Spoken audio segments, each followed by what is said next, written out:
balita mula sa GMA Integrated News.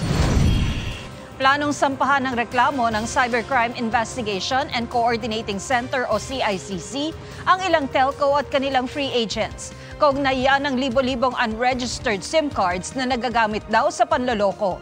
Ginagamit daw ng organized cybercrime syndicates ang mga ito para magpadala ng mga text na may mga delikadong link. May mga nakakatanggap pa rin daw ng scam messages. Makikipagpulong daw sila sa National Telecommunications Commission para talakayin ang resulta ng kanilang investigasyon. Narito naman ang iba pang balitang binabantayan ng GMA Integrated News. Malakas na ulan, naranasan sa ilang bahagi ng Metro Manila at karatig lugar ngayong gabi dahil sa thunderstorm.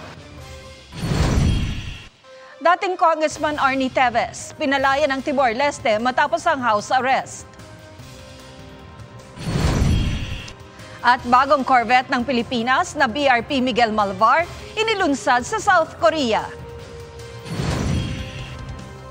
Para sa mas malaking misyon at mas malawak na paglilingkod sa bayan, ako po si Tina Panganiban Perez ng GMA Integrated News, ang News Authority ng Pilipino.